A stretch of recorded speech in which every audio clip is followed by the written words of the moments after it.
परंडा तालुक्यातल्या खास करून बोत्रा, आभार पिंपरी, देवगाव वडनेर, कपिलापुरी, वाघेगावान, लोहारा, शिराळा आणि नालगाव या गावातल्या नागरिकांना नम्र निवेदन आहे की वर अहिल्यानगर जामखेडकडे पाऊस झाल्यामुळं त्या ठिकाणी सीना कोळेगावचा जो विसर्ग आहे तो रात्री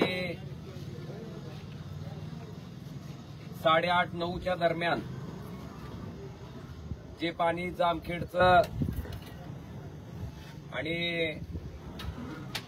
वरील भागातलं अहमदनगरचं जे पाणी त्या ठिकाणी सीना कोळेगावमध्ये पोहोचतंय, जो की आपल्याला विसर्ग त्या ठिकाणी सीना कोळेगावचा वाढवावा लागणार आहे.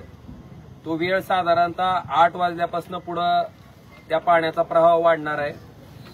जवळपास कार्यकारी अभियंता थोरात साहेबांशी माझं बोलणं झालं की आता जो विसर्ग त्या ठिकाणी 80,000 ते 90,000 क्युसेक्सनं चालू आहे, हा विसर्ग जवळपास आपल्याला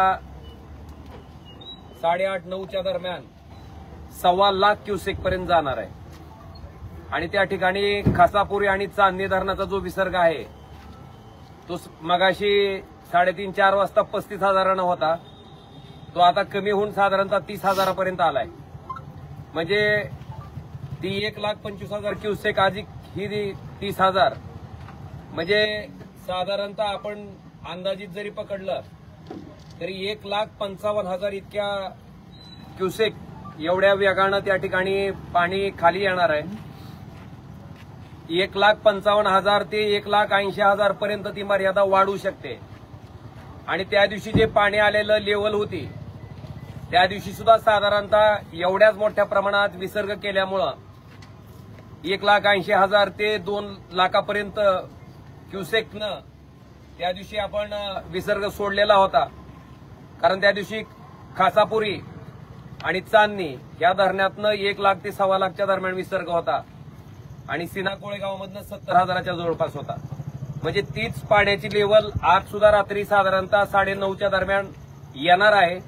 त्यामुळं मी जी नावं घेतली बोत्रा, आभार पिंपरी, देवगाव वडनेर, कपिलापुरी, वाघेगावान, लोहारा, शिराळा आणि नालगाव याच्या भागातल्या वस्तीवर जी लोक त्या दिवशी अडकली होती त्या लोकांना निवेदन आहे की जिथं पाणी वाढतंय, जिथं पाणी येतंय, आपल्याला त्या दिवशी माहिती आहे, आपल्याला कल्पना आहे, तर आपण त्या ठिकाणी न थांबता सुरक्षित ठिकाणी त्या ठिकाणी जावं ही कळकळीची विनंती मी आपल्या सर्वांना या आताच्या फेसबुकच्या माध्यमातून मी आपल्या सर्वांना करतोय. आपल्या माहितीसाठी मी स्वतः परंडा तालुक्यातच आज रात्री आहे आणि माझे नंबर, माझे क्रमांक पण मी व्हॉट्सअपला आपल्याला माझ्या सोशल मीडियाच्या साईडवर प्रत्येकाकडे माझे नंबर आहेत. तरी कुणाला कुठल्याही प्रकारची अडचण जर आली तर निश्चितपणे त्या क्रमांकावर आपण संपर्क साधावा. मला आपल्या सगळ्याला एवढंच नम्र आवाहन करायचंय की ह्या पाण्याचा विसर्ग चालू झाल्याच्या नंतर कुणीही वाहत्या पाण्यात जाण्याचा प्रयत्न करू नये. ज्या ठिकाणी आहेत त्या ठिकाणी सुरक्षित उंच ठिकाणी जिथं पाणी पोहोचणार नाही अशा सुरक्षित ठिकाणी आपण सगळ्यांनी राहावं ही कळकळीची विनंती मी माझ्या माध्यमातून आपल्या सर्वांना करतोय. त्या ठिकाणी जिल्ह्याचे जिल्हाधिकारी असतील, उपजिल्हाधिकारी असतील, उपजिल्हाधिकारी सुद्धा त्या ठिकाणी परंडा तालुक्यातच आहेत. कारण पूर परिस्थिती निर्माण झाल्याच्या नंतर कुणाला काही अडचण आली तर प्रशासन सुद्धा त्या ठिकाणी तयार आहे.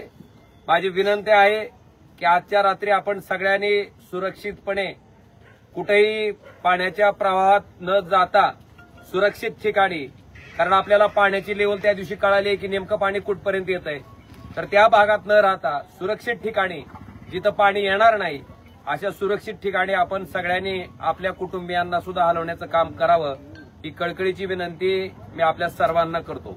धन्यवाद.